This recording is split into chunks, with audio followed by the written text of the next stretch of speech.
বিসমিল্লাহির রহমানির রহিম। বাবুল ইতিসাম বিল কিতাবি ওয়াস সুন্নাহ। কোরআন ও সুন্নাহকে সুদৃঢ়ভাবে আঁকড়ে ধরা। গরজুল ইমাম মিল বুখারী বিতর্জমাতিল বাব।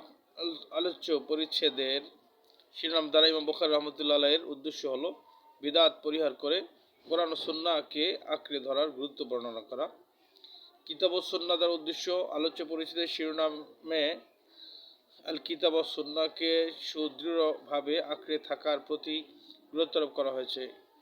কোনো বিষয়ের অনুসরণ বা আঁকড়ে ধরার জন্য ওই বিষয়ের পরিচয় জানা থাকা আবশ্যক।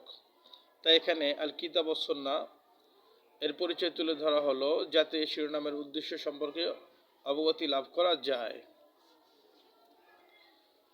আল্লামা বদরুদ্দীন আইনী রহমতুল্লাহ বলেন, আল মুরাদ বিল কিতাব আল কোরআনুল মুতাআব্বাদু বিতিলাওয়াতিহি। কিতাব দ্বারা উদ্দেশ্য মহান আল্লাহ প্রদত্ত ওই কোরআন, যার তেলাওয়াত ব্যক্তিগত ইবাদত হিসেবে গণ্য।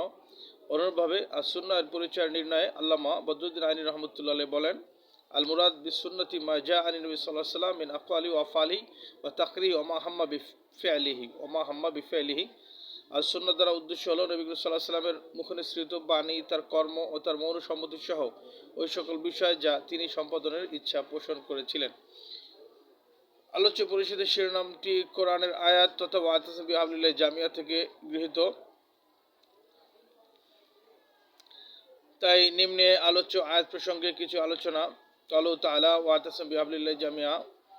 ঐক্য একমাত্র ইসলামের ভিত্তিতেই সম্ভব। ইসলামের ভিত্তিতে ঐক্য সম্ভব। ঐক্যের বিশেষ একটি কেন্দ্র বা ভিত্তি থাকা অত্যাবশ্যক। এ সম্পর্কে বিভিন্ন জাতির বিভিন্ন মত ও পথ রয়েছে। কোথাও বংশগত সম্পর্ককে ঐক্যের কেন্দ্রবিন্দু হিসেবে ধরে নেওয়া হয়েছে। উদাহরণত আরব গোত্রসমূহের মধ্যে কুরাইশকে এক জাতি এবং বনি তামিমকে অন্য জাতি মনে করা হতো। কোথাও বর্ণগত পার্থক্যই ঐক্যের কেন্দ্রবিন্দুতে পরিণত হয়েছে। ফলে কৃষ্ণাঙ্গদের এক জাতি এবং শ্বেতাঙ্গদের অন্য জাতি মনে করা হয়েছে। কোথাও দেশগত ও ভাষাগত একত্বকে কেন্দ্রীয় বিন্দু হিসেবে মনে করা হয়েছে। ফলে হিন্দিরা এক জাতি এবং আরবিরা অন্য জাতি হয়ে গেছে। আবার কোথাও উত্তরাধিকার সূত্রে প্রাপ্ত কিছু নিয়ম প্রথাকে ঐক্যের কেন্দ্র বানানো হয়েছে। যারা এসব নিয়ম প্রথা পালন করে না তারা ভিন্ন জাতি। উদাহরণত ভারতের হিন্দু ও আর্য সমাজের কথা বলা যায়।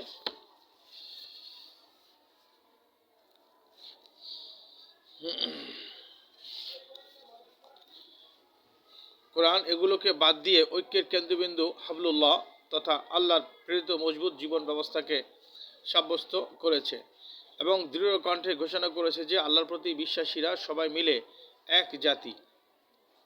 আল্লাহর প্রতি বিশ্বাসীরা সবাই মিলে এক জাতি, যারা আল্লাহর রজ্জুর সাথে জড়িত, এবং কাফেররা ভিন্ন জাতি যারা এই শক্ত রজ্জুর সাথে জড়িত নয়। মোট কথা, আলোচ্য আয়াতে মুসলমানদেরকে দুটি নির্দেশ দেওয়া হয়েছে। প্রথমত, আল্লাহ তাআলার প্রেরিত জীবন ব্যবস্থার অনুসারী হয়ে যাও। দ্বিতীয়ত, একে সবাই মিলে শক্তভাবে ধারণ করো, যাতে মুসলিম সম্প্রদায়ের সুশৃঙ্খল ঐক্য বন্ধন স্বাভাবিকভাবেই প্রতিষ্ঠিত হয়ে যায়। ইসলামের প্রাথমিক যুগে একবার তা প্রত্যক্ষ করা গেছে।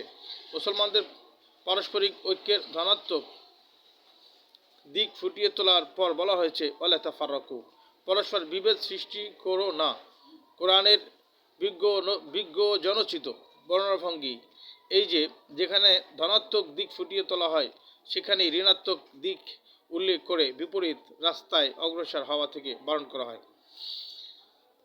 এছাড়া কোরআন ভিন্ন নবীদের উম্মতদের ঘটনাবলী বর্ণনা করে দেখিয়েছে যে তারা কিভাবে পারস্পরিক মতবিরোধ ও অনৈক্যের কারণে জীবনের উদ্দেশ্য থেকে বিচ্যুত হয়ে ইহলৌকিক ও পারলৌকিক লাঞ্ছনায় পতিত হয়েছে। এছাড়া রাসূল সাল্লাল্লাহু আলাইহি ওয়াসাল্লাম বলেছেন, আল্লাহ তাআলা তোমাদের জন্য তিনটি বিষয় পছন্দ করেছেন। এছাড়া রাসূল সাল্লাল্লাহু আলাইহি ওয়াসাল্লাম বলেছেন, আল্লাহ তাআলা তোমাদের জন্য তিনটি বিষয় পছন্দ করেছেন এবং তিনটি বিষয় অপছন্দ করেছেন। পছন্দনীয় জিনিসগুলো: তোমরা আল্লাহর ইবাদত করবে এবং তার সাথে কাউকে শরীক করবে না।